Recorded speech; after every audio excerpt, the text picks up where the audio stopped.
Assalamualaikum warahmatullahi wabarakatuh. Selamat datang kembali teman-teman di channel Problem Catur. Semoga kita semua diberikan kesehatan dan rizki yang melimpah oleh Allah Subhanahu wa taala. Amin.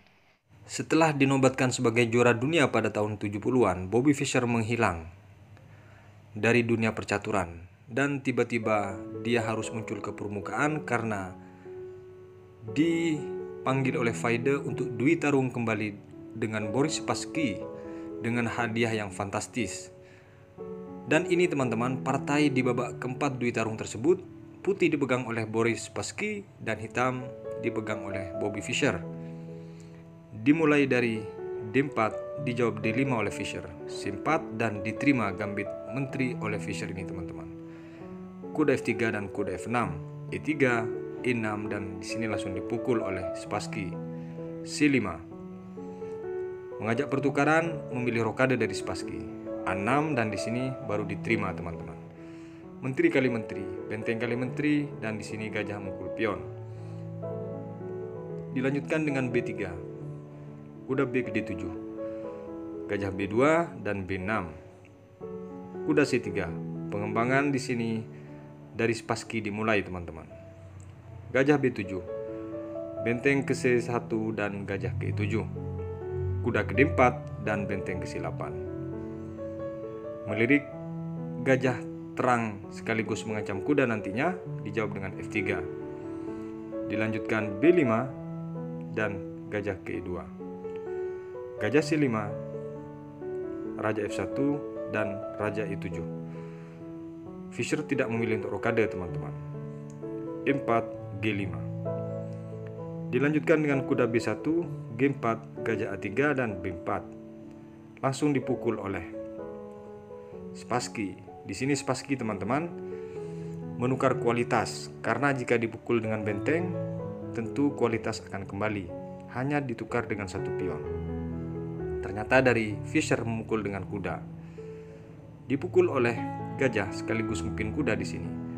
Benteng ke D8 dan kuda A3. Di sini langsung dipukul pion, pion kali pion dan kuda ke D7. Kuda C4. Di sini dari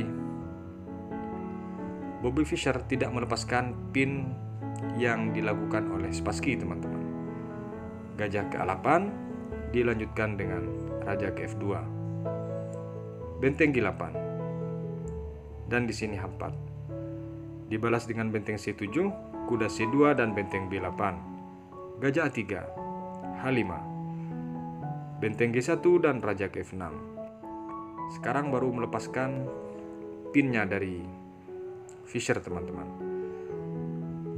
Raja langsung ke E3, A5 dan benteng ke G5. Tentu di sini hanya sekedar melirik pion yang di H5 dari Spassky. A4 dan di sini B4 teman-teman. Menolak untuk pertukaran. Dijawab oleh Fischer B7 kuda dengan langkah yang kurang bagus sebenarnya teman-teman. B5. Kuda B ke C5. Setelah diancam dan di sini kuda ke D4 untuk mengunci pion teman-teman, sekaligus menjaga kuda. E5 dilanjutkan dengan kuda di sini memukul E5. Langkah yang tidak terduga ini teman-teman dilakukan oleh Spassky. Dipukul kuda. Sekilas kuda ini tidak akan kembali teman-teman, tapi itu sudah dihitung oleh Spassky. Dicek dulu untuk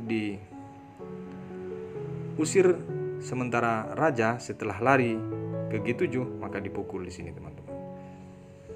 Jika di sini teman-teman, kuda tentunya punya Fischer terancam, dan jika dia salah lari di sini, misalnya ke D7, akan datang G5 cek, H8, gajah D6.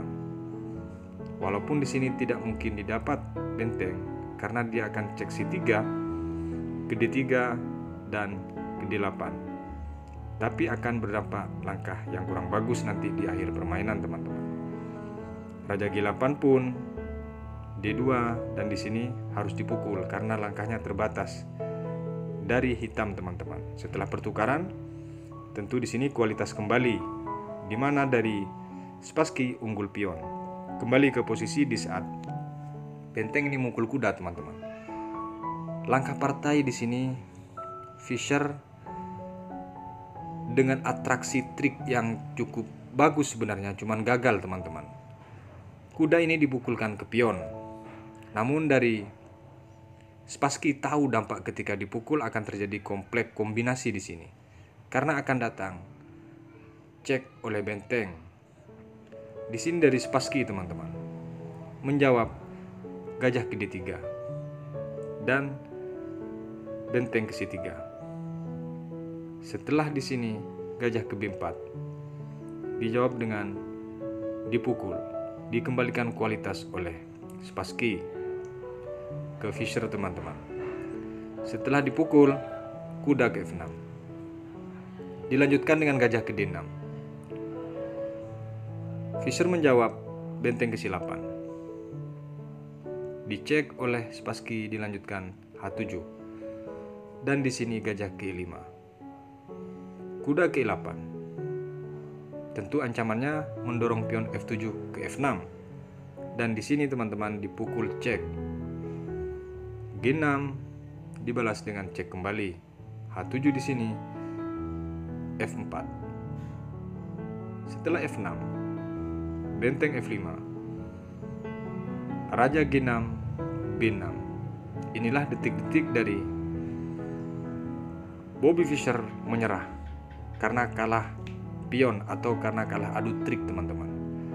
Benteng di sini mengepin kuda dan dijawab dengan A5 oleh Spassky. Langsung dipukul gajah ini. Pion oleh gajah karena kuda terpin. Di sini dijawab dengan sederhana dan satu langkah ini membuat Bobby Fischer menyerah, teman-teman. Kemana langkah yang membuat Bobby Fischer, mantan juara dunia, itu menyerah?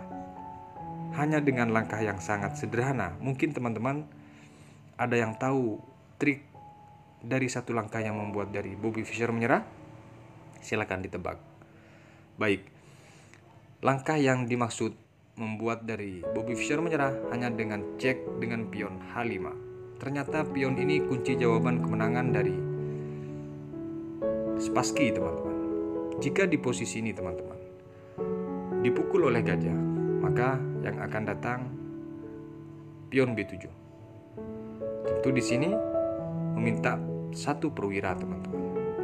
Setelah di sini kemanapun atau mengancam akan datang promosi, tentu akan dipukul, unggul satu perwira dari Spassky, teman-teman. Kembali ke posisi di saat cek kenapa menyerah. Bagaimana kalau raja yang lari di langkah sederhana ini? Akan datang cek ke A7.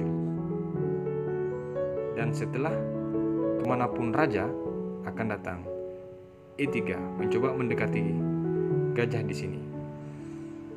Setelah kembali kemanapun, kuda F5. Dan halapan langkah terbaik di sini B7, teman-teman.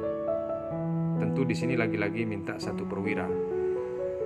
Jika di sini dipukul oleh gajah pun jelas dari Spassky unggul satu perwira, sekaligus pion yang di H5 persiapan untuk penekanan penuh. Makanya di posisi cek ini, teman-teman, dari Bobby Fischer langsung menyerah. Semoga bermanfaat. Sampai berjumpa di video berikutnya. Wassalamualaikum warahmatullahi wabarakatuh.